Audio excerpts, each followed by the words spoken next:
Congo, ekolo na biso tobongisa. Voilà, bienvenue à toutes et à tous, vous qui nous suivez ce soir depuis chez vous. Chers téléspectateurs et amis fidèles de l'émission La démocratie en marche, ce soir nous allons devoir plancher sur le vivre ensemble. Alors, je vais d'abord vous dire bonsoir à toutes et à tous. Mais en ce qui concerne le vivre ensemble, chers fidèles téléspectateurs et chers amis de l'émission La démocratie en marche, il y a une problématique. Et cette problématique, elle est de savoir est-ce que le vivre ensemble dans notre pays est-il une réalité ou de l'utopie? Et pour cela, nous avons nos invités ou notre invité, il va devoir nous édifier à ce propos. Et pour votre gouverneur, ce soir, nous devrions avoir deux invités, mais pour des raisons d'embouteillage et autres, ou les raisons techniques certainement, notre invité va devoir nous rejoindre tout à l'heure sur ce plateau. Alors, pour l'instant, nous avons sur notre plateau M. Joe Washington Ebina. Il est membre de la société civile. Alors, bonsoir M. Joe. Bonsoir.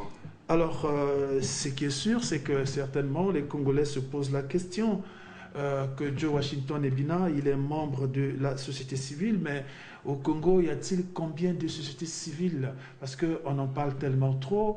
Et votre frange ou votre branche, est-ce qu'elle est la même que celle qui est connue de tous les Congolais? Votre association, c'est quoi exactement?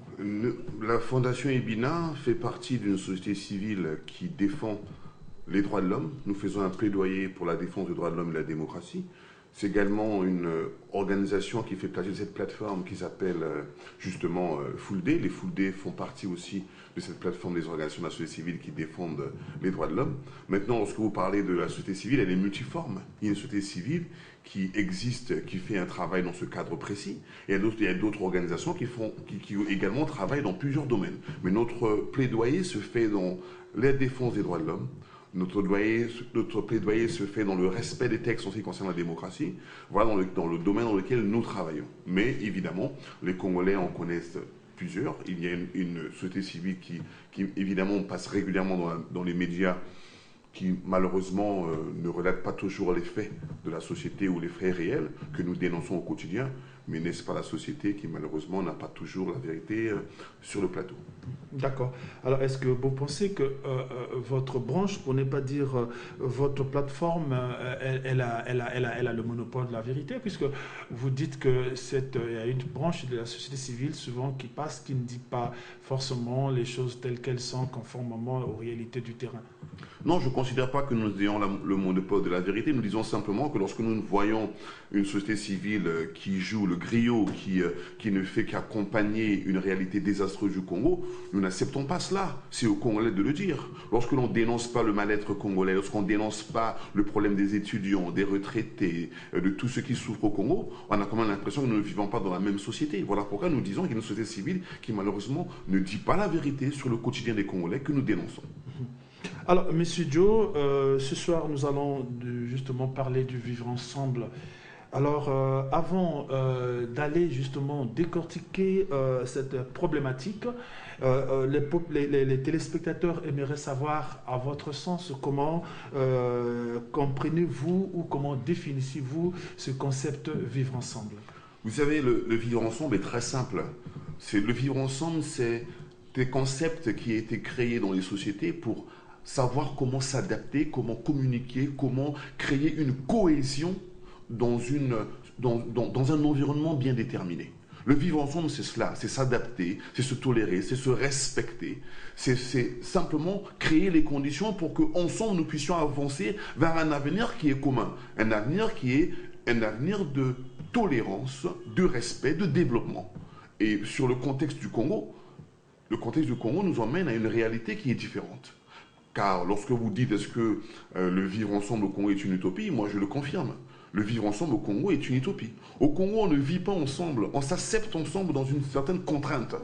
Vous ne pouvez pas demander à quelqu'un qui vit à Ngamakoso, qui vit à Cassis, qui a des problèmes d'érosion, qui vivent dans le vivre ensemble au Congo. Vous ne pouvez pas demander aux jeunes étudiants qui aujourd'hui cherchent à sortir du pays s'ils veulent le vivre ensemble au Congo. Au Congo, non. Au Congo, il n'y a pas de vivre ensemble. Il y a malheureusement des dirigeants politiques qui vivent dans l'aisance et dans le profit des ressources naturelles du Congo.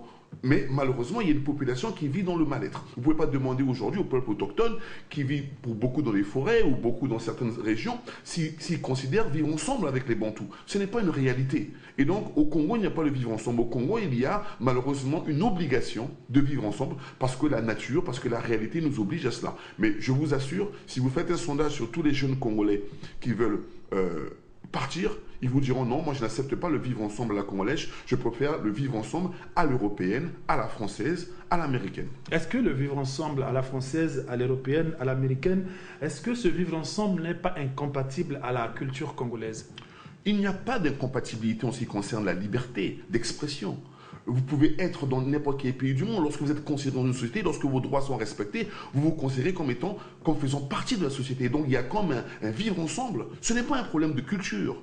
Bien que nous devons se tolérer, nous devons s'accepter, nous devons nous accepter. C'est ça, en fin de compte, le respect de vivre ensemble. C'est être capable de tolérer la différence, qui est une richesse. Mais malheureusement, lorsqu'on considère que certains veulent aller à l'extérieur, c'est parce que simplement ils ont l'impression d'être reconnus en tant qu'être humain, en tant que simple personne à l'extérieur, qu'ils le sont au Congo. Alors, est-ce que vous pensez, M. Ebina, qu'ailleurs où les Congolais que vous faites allusion veulent aller et qui pensent que là-bas il y a du mieux, est-ce que pensez-vous que dans ces pays-là, est-ce que les gens n'ont pas des problèmes qui sont plus ou moins similaires? Lorsque vous analysez le péril de la décision que consiste à traverser la Méditerranée pour arriver en Europe, lorsque certains mettent en péril leur vie dans des bateaux de fortune pour aller en Europe, vous leur posez la question de savoir mais pourquoi vous ne restez pas chez vous? Mais c'est parce que ces personnes considèrent que malgré le manque de certains apports ou de certaines réalités, ou bien le manque de certains atouts, ils préfèrent partir. Parce que simplement partir, on a l'impression d'être mieux soigné. On a l'impression d'être plus accepté. On a l'impression que dans d'autres pays, ou dans ces pays-là, il y a un peu plus de respect de l'opinion.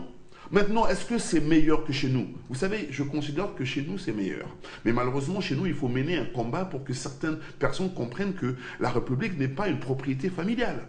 Que la République doit donner la chance à tous les Congolais. Mais tant que les Congolais ne se retrouvent pas dans cela, lorsqu'ils ne considèrent pas être respectés dans leurs opinions, ils pensent à l'extérieur. Ce qui est une erreur, parce que dans tous les pays du monde, il y a un combat à mener. Les Sud-Africains ont mené le combat, les Nord-Américains ont mené le combat. Au Congo, il faut mener un combat pour que nous puissions arriver un jour à un respect de la diversité, un respect de l'autre qui malheureusement ne pense pas comme nous. Mais vous êtes sans ignorer que depuis un certain temps, en France, il y a le même problème, le problème de vivre ensemble. Est-ce que c'est pour autant dire qu'en France, justement, ça pose le problème sur l'opinion? Est-ce que ça pose le problème de différence? Les Français se remettent en cause régulièrement. Vous voyez, en France, il y a un projet qui s'appelle la politique de la ville. Qu'est-ce qui se passe en France? En France, depuis de longues années, ils avaient construit des HLM, ils avaient construit des immeubles partout où certaines personnes étaient stockées à l'intérieur. Aujourd'hui, la politique de la ville a changé. Ils ont compris que ceux qui vivent dans ces endroits-là ne se sentent pas à part entière dans la société. Ils ont un mal-être. Voilà pourquoi les politiques en France aujourd'hui, et même aux États-Unis, même en Afrique du Sud, ils essaient de créer des conditions pour que ceux qui vivent dans ces endroits-là sont cassés régulièrement et on essaie d'adapter à ces populations un environnement beaucoup plus cohérent. On installe des terrains de sport, on installe des supermarchés, on installe des centres commerciaux, on installe des bibliothèques. On crée des conditions de vie similaires à d'autres quartiers pour s'adapter. Et donc, je considère que c'est une politique qui est importante à mettre en place même au Congo. Il faut sortir les gens de certaines zones. Il faut sortir les gens des endroits où il y a des érosions au Congo pour les mettre dans la ville. Pourquoi ne pas les installer dans les appartements qui sont construits pour le 4 mars et ailleurs? Il faut mettre les Congolais dans les bonnes conditions pour qu'ils soient à part entière dans la vie commune. Alors, monsieur Ebina, alors, vous pensez que concrètement, le problème, pour vous, le non-vivre ensemble au Congo, c'est justifié ou c'est justifié par rapport aux inégalités sociales? Complètement. Le non-vivre ensemble au Congo est dû à l'intolérance. il faut tolérer l'opinion contraire. Nous ne pouvons pas parler de tolérance lorsque, dans un climat d'élection présidentielle, il y a eu des arrestations de leaders politiques tels que Mokoko et Okombi. Ces personnes méritent d'être libérées parce que c'est ça l'opinion contraire. C'est ça la diversité d'opinion. Il faut accepter qu'au Congo, on ne pense pas tous pareil. Donc il faut qu'il y ait plus de tolérance, il faut qu'il y ait plus de respect des opinions contraires. Comme dans notre société, nous essayons de respecter les religions. Chacun essaie de mener sa religion comme il le pense. Mais il faut aussi tolérer que nous ne pensons pas pareil. Mais malheureusement, ne pas penser pareil ne devrait pas nous exclure. Ne pas penser pareil, au contraire, devrait nous emmener à dialoguer, à discuter. D'où l'intérêt de la société civile de demander un dialogue. Il faut que les Congolais se parlent. Voilà l'intérêt de vivre ensemble. Il faut accepter que dans notre société, nous sommes multiples. Oui, mais vous êtes quand même sans ignorer que dans ce pays, il y a, ça fait depuis 5 ans, 10 ans, si je n'exagère pas, il y a eu plusieurs dialogues. Est-ce que cette démarche pour les politiques congolais, ce n'est pas une manière justement de chercher à concilier ou à réconcilier les Congolais, à créer des conditions à ce que le vivre ensemble soit possible ou que ça soit une réalité? Le vivre ensemble est possible lorsqu'on accepte la différence. Le vivre ensemble est possible lorsqu'on considère que le patrimoine national n'est pas un patrimoine personnel, familial, ethnique et autres. Nous sommes dans une société où les personnes ne pensent pas pareil. À ce moment-là, il ne faut pas les exclure. Il faut s'asseoir pour comprendre pourquoi les autres individus, pourquoi les autres personnes, les autres citoyens n'ont pas la même conception de l'évolution de la République. Mais il ne faut pas les enfermer à la maison d'arrêt ou autre. Voilà ce que nous dénonçons à la société civile régulièrement. Nous dénonçons cette pratique qui a tendance à avoir une pensée unique au Congo. Il faut diversifier notre conception de la chose publique pour que d'autres opinions puissent émerger et pour que lorsque l'on parle de dialogue, on parle simplement des Congolais qui doivent se retrouver pour trouver des solutions ensemble. C'est ça la vraie société, c'est ça la société qui accepte les différences. Est-ce que vous pensez qu'aujourd'hui, parce que dans notre pays, il faut reconnaître au moins quand même que selon l'organisation de notre cité aujourd'hui, en ce qui concerne le monde politique, quand même, il y a l'opposition qui justement ne parle pas le même langage que le pouvoir. Et quand vous parlez du patrimoine, vous voulez faire allusion à quoi? Parce qu'aujourd'hui, le patrimoine dont vous parlez, dont moi j'ignore pour l'instant de quel patrimoine dont vous faites allusion, mais ce patrimoine est quand même à la portée de tous les Congolais. Pourquoi pensez-vous que il y en a de ceux qui s'approprient de ce patrimoine? Moi, je souhaiterais quand même pour édifier quand même le téléspectateur. On va essayer. Nous allons être précis. Voilà, il faut être précis. De toute manière, il est de bonne guerre que l'opposition donne un message relativement différent lorsqu'il y a des réalités différentes. Il est important également que la société civile puisse analyser les choses selon la réalité du vécu des Congolais.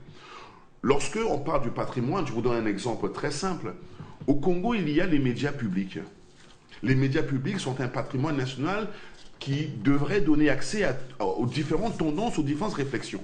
Lorsque vous regardez par exemple la chaîne nationale a pour connotation de faire un griot, de faire un plaidoyer régulier pour donner des avantages ou pour donner simplement un message qui est le message du gouvernement.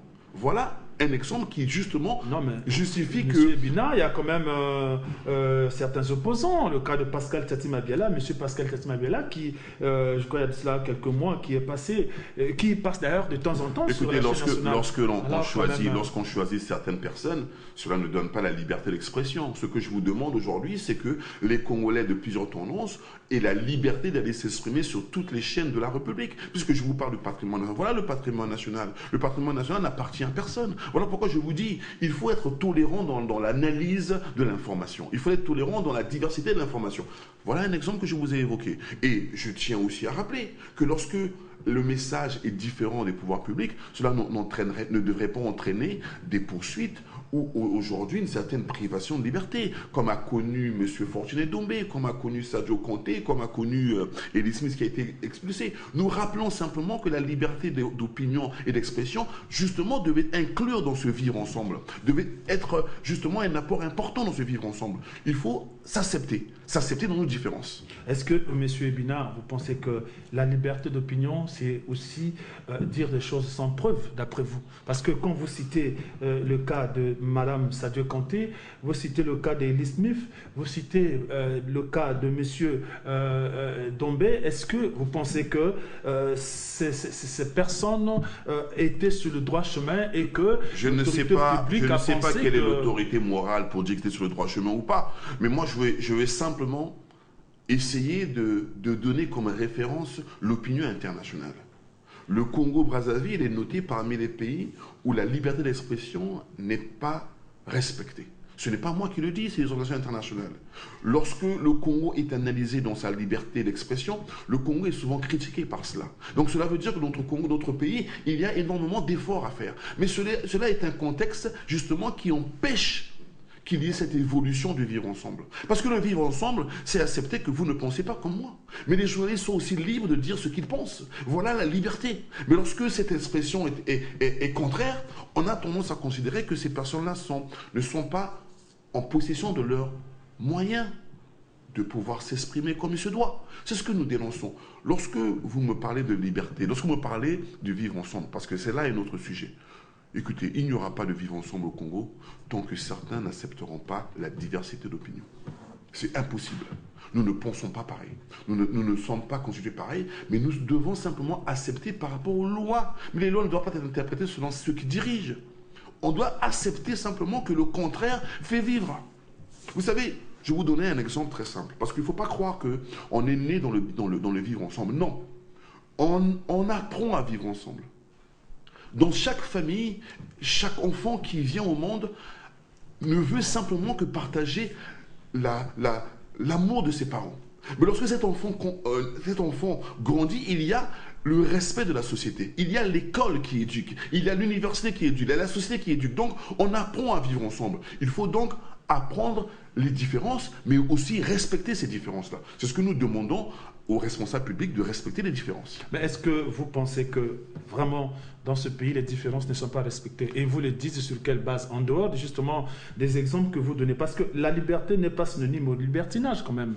Est-ce que vous ne pensez pas que ces journalistes dont vous avez cité tout à l'heure, est-ce que ces journalistes ne s'acharnaient pas, c'était pas leur manière de s'exprimer, ce n'était pas dans le sens de régler les comptes? Ça dépend de quel contexte vous dites. Moi, pour moi, ils ne s'acharnaient absolument pas.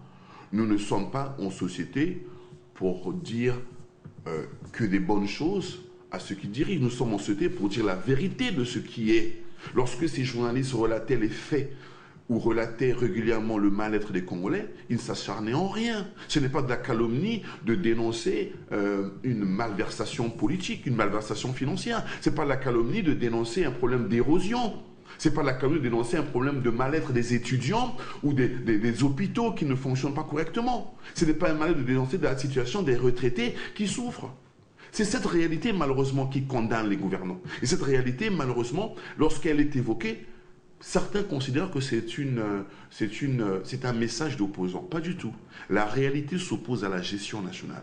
Et cette réalité, malheureusement, elle est là à condamner ceux qui dirigent la République. Ce n'est pas un problème de journalistes, ce n'est pas un problème de société civile, c'est un problème de réalité congolaise. Est-ce que vous pensez que ces réalités dont vous faites allusion n'existent qu'au Congo? Parce que vous avez parlé tout à l'heure du départ de manière, ou encore du départ massif, si vous voulez, de certains étudiants, de certains Congolais qui sont des candidats qui veulent donc quitter le pays. Alors aujourd'hui... Est-ce que c'est un mal congolais seulement? Mais non, dans ce que vous dites... Parce qu'aujourd'hui, vous voyez, au Congo, il y a aussi pas un bon nombre des étrangers chez nous. Ça suppose que... Est-ce qu'on peut dire plutôt que ces étrangers aussi chez eux, ils sont mieux que les Congolais chez eux? Je ne considère pas que les étrangers sont mieux chez eux, mais moi je vous parle du contexte congolais. Le contexte congolais est défini de telle manière et même dans un contexte international, tous les pays qui ont un problème de gestion entraînent le départ systématique de leurs ressortissants. Lorsque les gens sont bien chez eux... Candidats à l'immigration. Tout à fait. Lorsque les gens sont bien chez eux, ils ne partent pas ailleurs. Ils ne mettent pas leur vie en péril pour aller dans un pays autre. C'est parce que chez eux, ils ne se retrouvent pas. Chez eux, ils n'ont pas d'emploi. Chez eux, ils n'ont pas la liberté de s'exprimer. Ils n'ont pas la liberté de se rassembler. C'est un contexte aussi démocratique qui entraîne cela. Remarquez à travers le pays, à travers le monde, quels sont les pays où les gens sont candidats à aller à l'extérieur. Remarquez, ce sont les pays où il y a des conflits, ce sont des pays où il y a un mal-être, ce sont des pays où il y a une mauvaise gestion, c'est un des pays où il y a des problèmes démocratiques, des problèmes d'élection, et le Congo vit dans ce contexte-là. Mais pour vous contredire, M. Ebina, c'est que, vous voyez, je vous donne un exemple aussi, comme le cas du Sénégal. Le Sénégal, c'est un pays, un élève exemplaire en matière de démocratie, mais on voit les Sénégalais tous les jours de la vie qui sortent de leur pays quand même. Le contexte du Sénégal est souvent évoqué, c'est un contexte bien singulier, bien particulier. C'est un contexte, si vous voulez, certains disent relativement culturel. Moi, je vous rappelle du contexte congolais. Le contexte congolais, dont je voudrais que nous puissions d'abord nous appesantir et analyser, est un contexte alarmant. La jeunesse congolaise qui malheureusement ne se retrouve même pas dans ses propres universités. Et même quand cette jeunesse va à l'extérieur, c'est un problème de bourse qui n'est pas payé. C'est quand même criard. Ne vivons pas au-delà, n'analysons pas simplement les choses par rapport aux autres. Regardons notre contexte qui est problématique. On ne peut pas accepter que certains Congolais aillent à l'extérieur et après aient des problèmes. On peut passer dans notre pays qu'il y ait un contexte de chômage très avancé. C'est une réalité congolaise. L'emploi ne se crée pas au Congo. Il faut créer de l'emploi pour que ces jeunes puissent rester chez nous et puissent créer de la richesse ici. Ce n'est pas un contexte. Évidemment, le Congo n'est pas dans une autre planète. Nous vivons certaines réalités. Mais lorsqu'on analyse cette réalité, dans ces pays-là, c'est souvent un contexte de gestion politique, gestion économique, qui crée justement ce départ vers des terres, évidemment, qui sont très lointaines. D'accord. Alors, Monsieur Ebina, le 16 mai dernier, à travers certains médias, on vous a vu, peut-être pas en train d'intervenir, mais dans l'une des salles de la place, plus précisément à l'auditorium du ministère des Affaires étrangères, lors de la journée internationale du vivre ensemble. Alors, vous êtes sorti de là avec quoi comme, mais écoutez, je suis resté sur ma faim, malheureusement. Je m'attendais un peu plus... mais malheureusement, je suis resté sur ma faim. Vous attendiez à quoi exactement, M. Ebina? Je m'attendais un peu plus de responsabilité des pouvoirs publics. Lorsque le Premier ministre est venu faire son discours, je m'attendais à ce qu'il y ait un peu plus d'interaction, un peu plus de volonté à trouver des solutions. Mais je suis resté sur ma faim dans la mesure où ce ne sont que des discours et ça n'a pas abouti à grand-chose. Vous savez, il est important que lorsque les personnes se retrouvent, qu'il y ait des résolutions, qu'il y ait des solutions qui soient apportées et que sur le terrain, qu'on constate certains changements.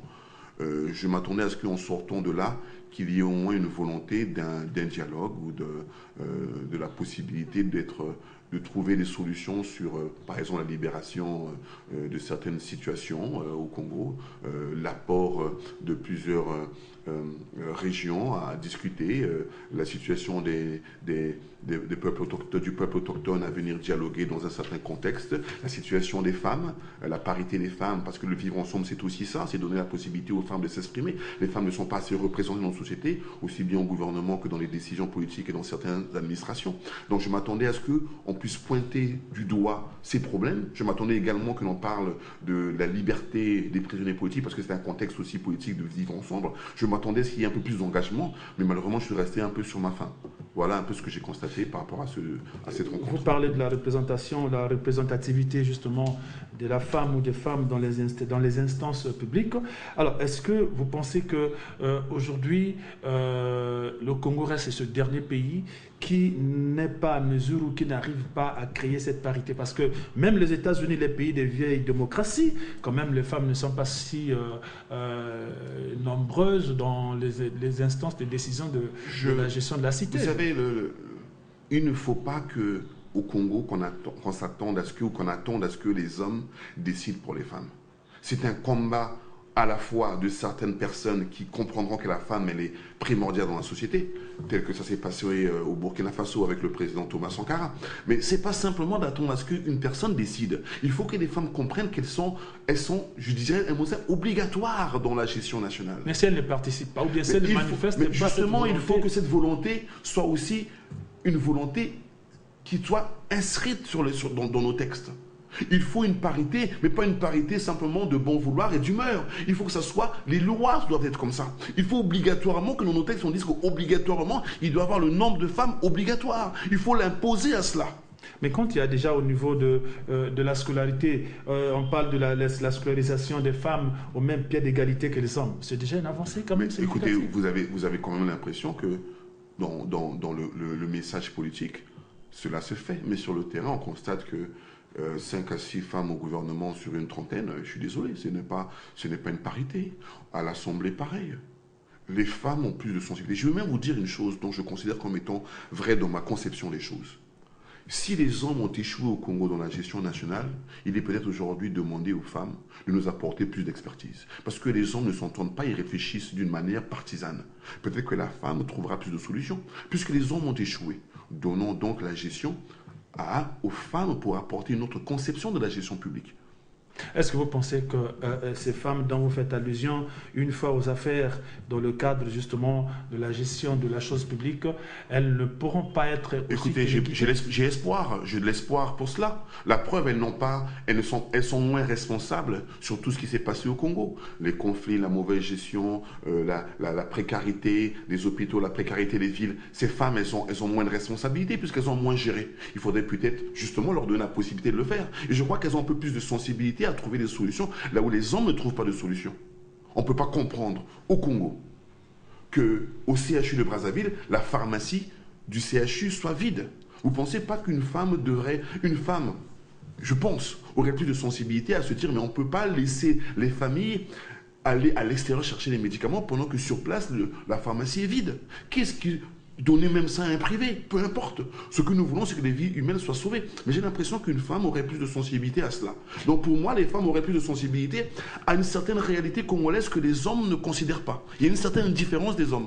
Est-ce que cette façon de faire, c'est un problème de mentalité ou un problème de genre dans notre pays? Non, vous savez... Parce que quand vous dites que vous donnez l'exemple du CHU, mais oui, on a vu au CHU, il y avait quand même une dame qui était directrice au CHU. Eh bien oui, mais justement, cette dame-là... dame-là... on a vu ce que ça donnait. Oui, mais écoutez, je suis désolé, mais lorsque l'on regarde, on a l'impression que cette dame a bien travaillé. Mais malheureusement, bien travailler au Congo n'est pas une bonne référence. La méritocratie n'a jamais été une bonne référence au Congo. Au Congo, pour bien travailler, il faut sûrement faire partie d'un certain clan. Ce qui est inadmissible. Mais comment elle a fait pour arriver là? Mais le problème, c'est pas comment elle a fait pour arriver là. Le problème, c'est que le résultat était favorable, puisque tout le monde a applaudi son travail. Mais c'est dans la dénonciation qu'elle a été évincée. Mais le problème est sur le terrain. Lorsque vous regardez sur le terrain la réalité du CHU, je vous donne un exemple simple. On ne peut pas arriver dans un hôpital et payer pour aller dans les toilettes. On ne peut pas arriver dans un hôpital, acheter un médicament. Écoutez, vous avez un malade. Vous voulez payer un médicament, on vous demande d'aller à l'extérieur. Est-ce que la pharmacie est là, elle sert à quoi cette pharmacie? C'est inadmissible. Voilà des choses que moi je trouve inadmissibles et je souhaite simplement que par la sensibilité féminine, qu'il y ait un peu plus de pragmatisme dans ce genre de domaine. Sans pour autant dire que c'est un problème de femmes. Mais écoutez, les hommes ont échoué et continuent à échouer régulièrement. Donc n'accusons pas les femmes, il faut leur laisser la possibilité aussi de montrer qu'il est possible à leur niveau d'avoir un peu plus de sensibilité et de trouver des solutions aussi à nos problèmes. Et dans votre plateforme, il y a combien de femmes qui décident ou qui non, écoutez, mais dans d'autres plateformes, il y a des femmes qui sont là, il y a les femmes qui sont représentées. Mais comme je vous ai dit, nous ne sommes... En termes de parité, non. parce que c'est... Écoutez, il y a 3 femmes. Voilà, mais non, écoutez, mais je vous dis, dans les organisations, sociétés civiles et autres, on peut aussi avoir ce problème-là. Mais dans les postes de décision, c'est là où se pose le problème. Dans les postes de décision, c'est là où se pose le problème. Ce n'est pas sur les petites organisations et autres, mais dans les postes de décision, là où la décision doit être prise, c'est là où nous demandons qu'il y ait la parité. Parce que justement, cette parité va avoir plus d'impact dans la société. Oui, mais vous savez au moins, M. Ebina, est-ce que les institutions publiques peuvent aujourd'hui lancer les appels d'offres, mais si les femmes ne se manifestent pas dans ces conditions, qu'est-ce qu'on fait? Le procès que vous faites est exactement le procès que l'on fait aux commerçants congolais. On dit au Congo que les commerçants congolais ne sont pas dans l'activité commerciale, que ce sont les étrangers qui viennent justement pour occuper l'espace. Mais le Congo a une responsabilité pédagogique de former les Congolais à cela. Les banques ont une responsabilité de dialoguer. Lorsque le Congolais ne fait pas le commerce comme vous pensez qu'il devrait le faire, mais il faut donc aider les Congolais à apprendre à cela. Il faut aider les Congolais à comprendre le système, à comprendre le monde commercial. Mais c'est pareil pour les femmes. Il faut donc les éduquer à cela. Il faut donc appeler les femmes à comprendre cela. Donc c'est un travail simplement de pédagogie. Il faut les emmener à cela. Et les pouvoirs publics ont la capacité d'inviter les femmes, d'inviter les jeunes filles, d'inviter les personnes dans les familles à apprendre comment ça se passe. C'est une volonté politique. Avec la volonté politique, on peut résoudre aussi bien le problème commercial au Congo que le problème de parité. Alors, M. Bina, j'aimerais vous poser une question qui semble être peut-être sensible pour les uns et normale pour les autres. Et aujourd'hui, il y en a de ceux qui pensent que aujourd'hui, le tribalisme est en train de prendre le dessus, même dans la gestion de la chose publique. Quel est votre avis par rapport à cela? Je pense que la gestion publique a toujours été favorisée depuis de longues années par ce côté d'attirer vers soi ceux qui appartiennent à la même région. Et cela est un problème et a toujours été un problème. Nous pouvons peut-être repartir dans les années avant l'indépendance, juste après l'indépendance, pour considérer qu'il y avait une certaine parité, si on veut, une certaine, je dirais, égalité en ce qui concerne la gestion publique. Mais aujourd'hui, depuis la gestion du président de la République actuelle, nous considérons simplement qu'il y a un peu plus de favoritisme en ce qui concerne les membres d'une même région à gérer la chose publique. Et cela est un problème. Pourquoi? Parce que certains ne se reconnaissent pas. Lorsqu'on parle de vivre ensemble, c'est tout cela. Il faut donner la chance à la méritocratie. Et la méritocratie, parfois, ne suffit pas parce qu'elle nécessite aussi qu'il y ait le respect d'une géopolitique par rapport à nos réalités. Mais au-delà de tout, la méritocratie devrait justement écarter à la longue cette médiocrité qui considère à penser que simplement parce qu'on est dans la même région, nous réfléchissons pareil. Non. Si aujourd'hui, je peux vous confirmer que la gestion nationale qui est basée aussi sur une réflexion ethnique échoue et a échoué. La preuve, le Congo, est-ce qu'il est aujourd'hui avec nos dettes et tout le reste. Donc je veux simplement dire que c'est une réalité de voir au Congo la gestion du pays depuis de longues années sous une forme ethnique. Et pour moi, ce n'est pas simplement l'ethnie, c'est aussi le clientélisme. Il y a aussi cette idée comme quoi seuls mes proches, seuls ceux qui partagent ma conviction ou des amis peuvent gérer la chose publique. Et souvent, c'est une erreur. Et justement, ça nous emmène dans le chaos que nous connaissons aujourd'hui. Alors, M. Bina, les pères de l'indépendance de notre pays, ils avaient à dessein, justement, créé cette devise qui est l'unité, travail et progrès dans notre pays. Alors, est-ce qu'aujourd'hui, le fait que vous dites, vous mettez en doute l'existence du vivre ensemble de notre pays, alors ce n'est pas une manière d'une revers de main mettre à côté un peu cette devise qui est l'unité. Écoutez, on peut malheureusement pas condamner les pionniers de la République, les doyens de la République qui ont établi les bases d'un vivre ensemble. Mais malheureusement, nous sommes sous une gestion aujourd'hui qui malheureusement ne respecte pas cela. Dans le fond, ce n'est même pas les ethnies, ce n'est même pas les gens dans les régions qui s'opposent. C'est la gestion publique qui crée l'opposition, qui crée justement cette manière d'exclure pour mieux gérer. Aujourd'hui, on ne peut pas faire le procès de Massamba Deba, de Youlou, de tous ces doyens qui ont essayé dans la mesure du possible, par rapport à leur époque, de gérer la République. Ce n'est plus important. Aujourd'hui, il faut analyser la gestion actuelle. La gestion actuelle, malheureusement, est une gestion qui a tendance à faire la part belle à une certaine région. Cela est inadmissible. Voilà ce que nous dénonçons.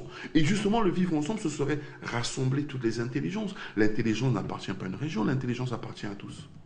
Donc il faut simplement se dire que le procès est un procès d'aujourd'hui.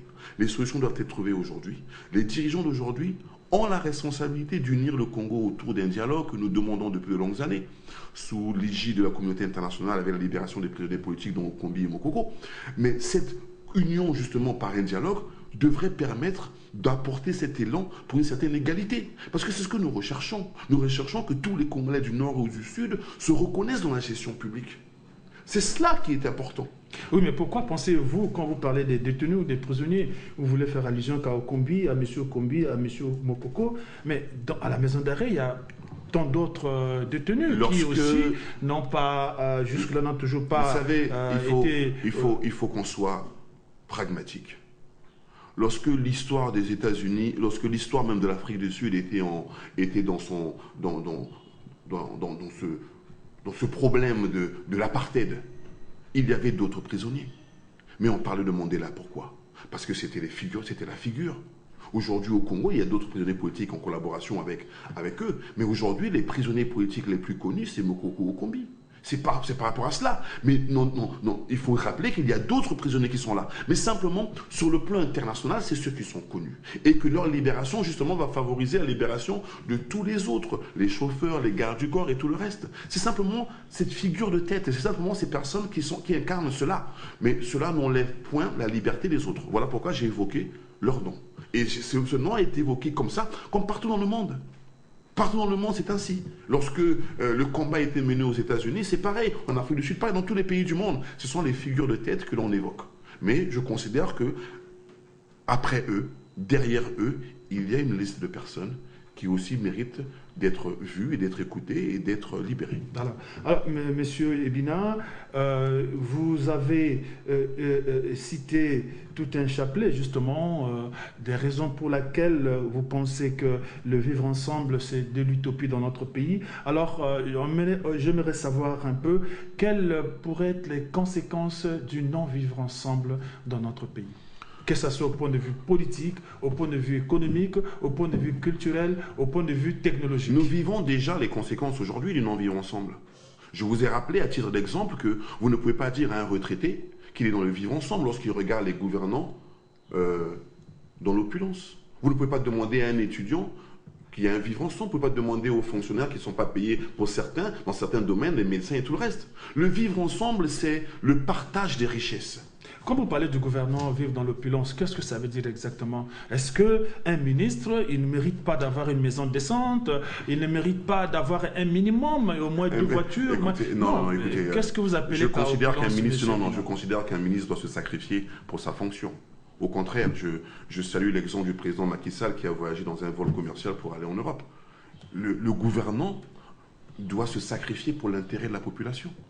Lorsque vous me dites que les gouvernants ont plusieurs véhicules et vivent tous dans l'opulence... J'ai dit, s'il a 2 véhicules, est-ce que vous pensez que c'est anormal? Non. Ce qui est anormal, c'est que les retraités ne soient pas payés et que les ministres vivent dans l'aisance. Ça, c'est anormal. Parce que lorsqu'on vient pour servir la République, on vient pour se sacrifier pour la République. Et j'ai l'impression, et l'impression n'est pas simplement la mienne, c'est l'impression des populations, les gouvernants vivent dans l'opulence, dans l'aisance. Mais malheureusement, les populations vivent dans les coupures d'électricité, dans le manque d'eau dans certains quartiers, dans l'érosion, dans le non-accès aux médicaments. Tout le reste est un problème. Donc pour moi, gérer la République, c'est se sacrifier au service de la République. Ce n'est pas venir pour s'enrichir. Et la preuve, lorsqu'on s'enrichit, le résultat est là. Les populations se plaignent. Maintenant, pour que ça marche, il faut l'égalité sociale. Mais nous sommes encore sur les conséquences, justement, au point de vue économique. Oui. Je parlais du point de vue politique. Là, vous avez parlé, justement, les conséquences, c'est de voir comment les ministres s'enrichissent d'après vous. Oui. Ça n'engage que vous, d'ailleurs. Oui. Et pour vous, vous trouvez que c'est anormal. Et ça, c'est au point de vue politique. Et au point de vue économique, en ce moment-là, qu'est-ce qui peut faire que ça puisse avoir des conséquences? Écoutez, lorsque vous parlez du vivre ensemble, je vous ai dit que le vivre ensemble est déjà mal en point, dans la mesure où le contexte économique est déjà malheureusement entamé. C'est de nouvelles générations aujourd'hui que l'on regarde que les salaires sont payés maintenant vers le 8, vers le 5, vers le 6. Ça n'a jamais été comme ça avant. Les salaires sont payés quand même. Les salaires sont payés, mais avec un retard pour justement justifier la situation économique qui est devenue difficile. Donc sur le plan économique, il y a malheureusement une crise. Et cette crise-là crée le mal-être social. Et cette crise-là crée justement les inégalités que nous constatons. Mais c'était quand même une crise mondiale. La crise est peut-être mondiale, mais écoutez, il ne faut jamais oublier, le Congo c'est 4 millions d'habitants. Si avec 4 millions d'habitants, on n'arrive pas à gérer avec les ressources naturelles que nous avons, il y a un problème. Au-delà du contexte économique international, il y a une gestion nationale que nous avons toujours condamnée. Où étions-nous lorsque nous construisions les palais présidentiels dans toutes les régions? Où étions-nous lorsque nous faisions des dépenses extraordinaires au Congo? Mais écoutez, le Congo, c'est la cigale et la fourmi. Pendant la bonne période, nous avions dépensé en faisant énormément de choses. Aujourd'hui, c'est la période de crise et maintenant, nous ne savons plus quoi faire. Donc, on a mal géré. Les dirigeants publics ont mal géré. Et aujourd'hui, nous sommes en train de pleurer à gauche et à droite. Mais c'est parce que nous avons mal géré. Écoutez, je vous ai répété, nous sommes à peu près 4 millions d'habitants. Donc comment ne pouvons-nous pas, avec 4 millions d'habitants et nos ressources, créer les conditions propices à l'évolution nationale? Au paiement des salaires, à la situation des retraités, à la situation sociale. La situation sociale est précaire. Se soigner au Congo, c'est un parcours de combattant. Voilà les vrais problèmes de la République. Et ces problèmes-là peuvent être atténués si nous sommes beaucoup plus rigoureux dans la gestion publique. Tout simplement. Et aujourd'hui, vous pensez qu'il n'y a pas de rigueur dans la gestion publique, la chose publique? Écoutez, Nous attendons de voir. Mais pour l'instant, la rigueur, elle n'est toujours pas là, puisqu'il n'y a pas d'amélioration. Quand je dis amélioration, il n'y a pas aujourd'hui de changement systématique. Donc nous attendons de voir. Mais les promesses, écoutez, sont là depuis de longues années. Mais vous êtes sans ignorer que désormais le CHU a un nouveau directeur général, que nous pensons, nous espérons tous, et ça fait partie justement de ces réformes. Mais là, vous pouvez changer, je ne considère pas que le nouveau directeur vive dans un contexte autre. Le nouveau directeur vient dans un contexte congolais. Et nous attendons de voir, je ne vais pas le juger avant que le travail soit fait, mais ce que je sais, je constate, c'est que lorsque vous emmenez un expert dans un contexte déterminé, l'expert, malheureusement, est influencé par le contexte.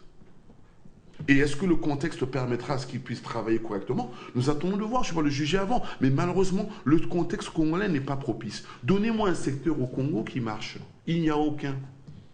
Il n'y a pas de secteur au Congo qui marche. Nous sommes partout dans tous les secteurs dans le déclin. Le déclin est dû à la mauvaise gestion. Donc ce n'est pas extraordinaire de le dire, c'est une réalité. Même, on pensait même pouvoir relever la tête dans le sport, ce qui n'est pas le cas. Justement, j'allais vous poser la question en ce qui concerne le sport.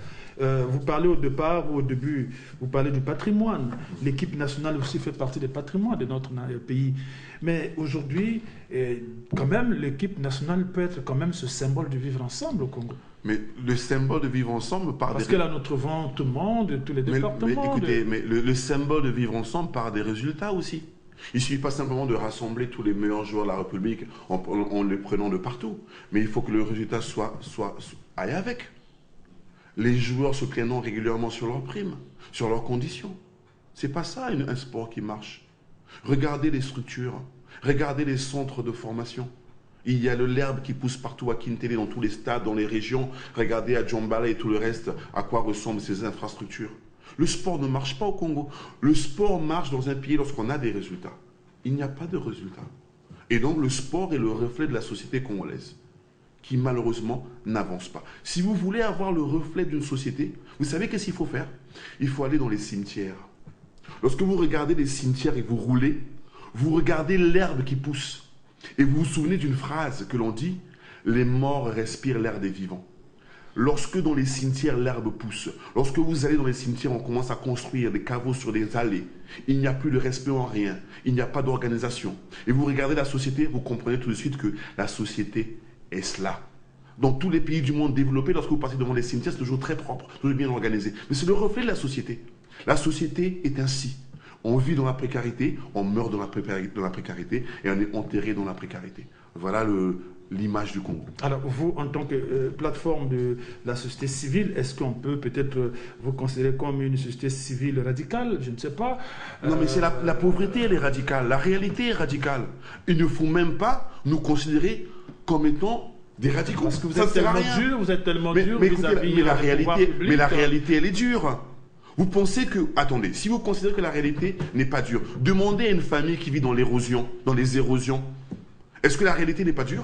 Elle n'est pas évoquée par la société civile.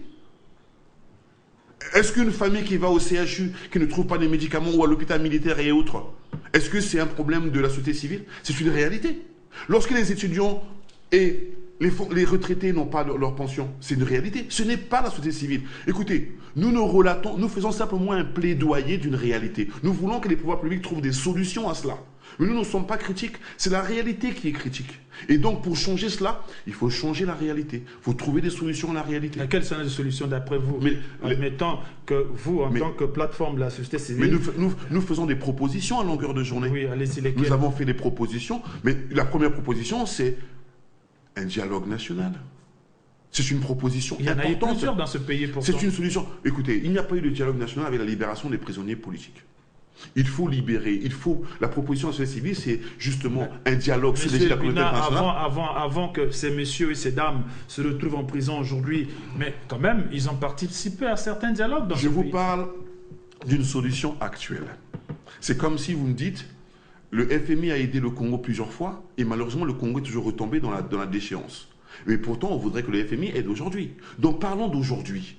Et donc moi, les exemples d'aujourd'hui, je vous les donne. Je vous dis, Pour que le Congo puisse redémarrer dans l'espoir d'un changement, il faut partir d'un dialogue sous l'égide de la communauté internationale avec la libération des prisonniers politiques. Pour que le vivre ensemble soit une réalité.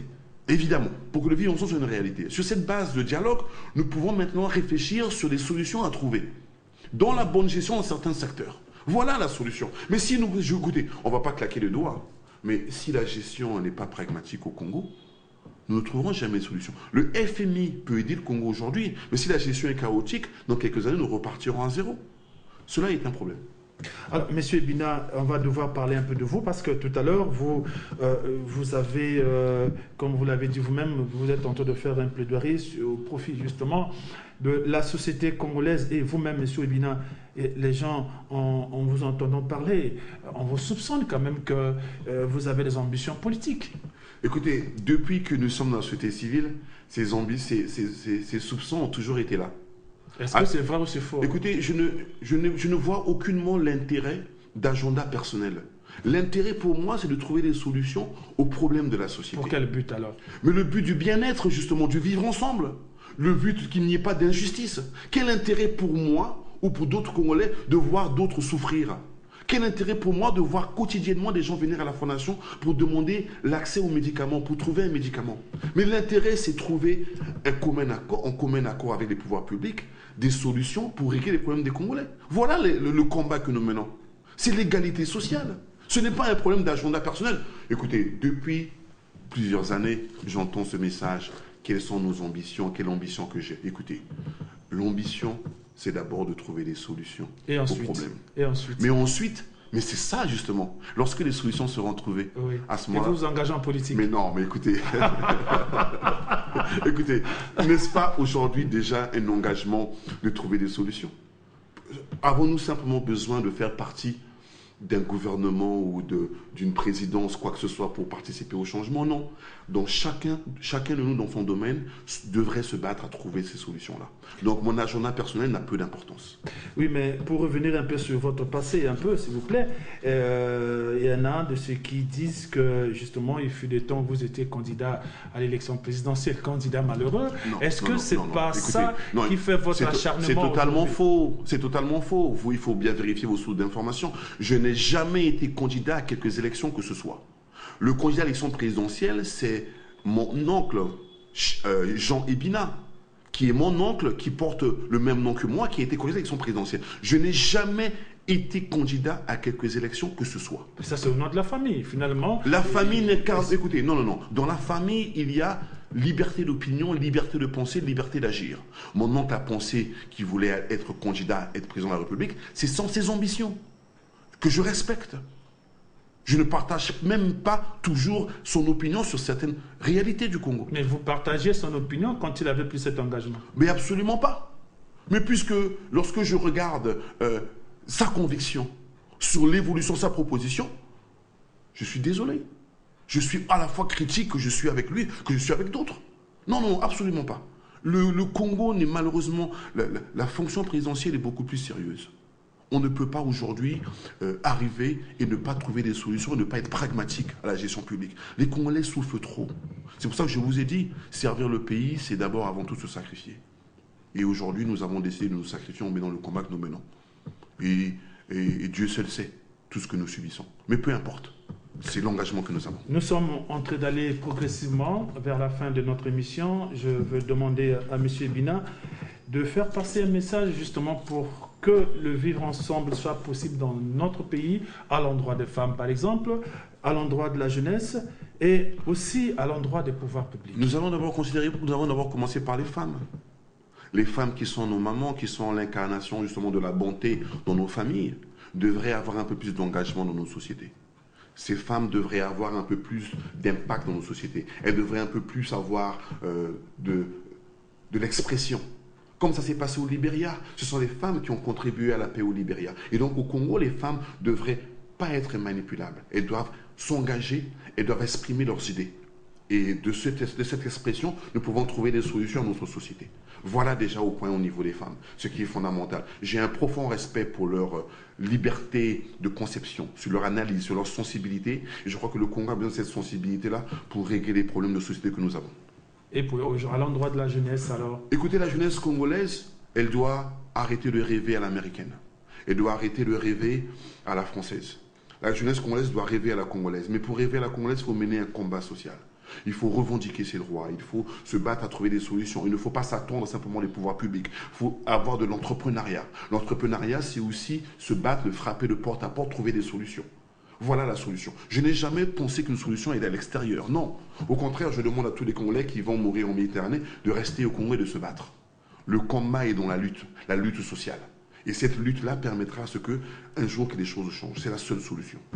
Alors pour finir, M. Bina, est-ce que votre plateforme a-t-il un programme d'activité pour permettre justement, parce que comment faire pour adhérer à votre plateforme, parce que certainement des Congolaises et des Congolais qui vous suivent, il y en a certains qui seront certainement convaincus par rapport à votre discours. Qu'est-ce qu'ils peuvent faire s'ils veulent bien venir vers vous pour apporter aussi leur pierre à l'édifice? Il faut considérer que la plateforme est multiple. Nous avons les maraîchers, nous avons l'ADUC, nous avons l'OCDH, nous avons le M22, nous avons le peuple autochtone, nous avons les femmes émancipées. Nous avons cette plus plateforme. Mais aujourd'hui, tous les Congolais dans leur domaine respectif peuvent très bien se rapprocher aussi bien de la Fondation Ebina, aussi bien de l'OCDH qui est sur l'avenue des Trois Martyrs, aussi bien de l'ADUC qui est sur la rue Océlé.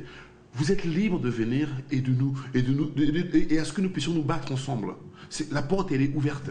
La revendication permettra l'amélioration des conditions de vie des populations. Donc nous invitons tous à venir dans cette société civile qui a besoin de continuer à faire un plaidoyer pour qu'il y ait un mieux vivre et pour qu'ensemble nous puissions vivre ensemble comme il se doit. Alors je vous pose une dernière question, M. Bina. Vous aimez le Congo ? Fondamentalement, la preuve. Parce qu'il y a des gens qui disent que vous êtes aussi américain de naturalisation. Non, je suis Congolais à part entière, 100%. La preuve, ce n'est pas une preuve, mais j'aime tellement le Congo que je le porte toujours sur moi. C'est une preuve simplement de conviction, une preuve d'amour que j'ai envers mes compatriotes et envers tout ce que nous avons de plus cher, qui est le Congo. Tout simplement. Voilà, M. Bina, nous sommes pratiquement arrivés à la fin de cette émission, chers téléspectateurs et chers amis de l'émission La démocratie en marche. Merci de nous avoir suivis ce soir et nous espérons vous retrouver le mercredi prochain à la même heure et sur la même chaîne. Je salue en passant tous nos amis du côté de Dakar et du côté de Kaolack. Je pense ici à Yvon César Banakissa et je pense ici au niveau de Brazzaville, ici à Massengo Mesmin. Je pense à tous les étudiants de l'université Marien Ngouabi et je pense à tous ces acteurs sociaux ou toutes ces entrepreneurs sociaux qui œuvrent justement pour la bonne marche de notre pays. Et aussi salutations à Mwandibi Robin du côté de Paris. Au revoir et bonne suite de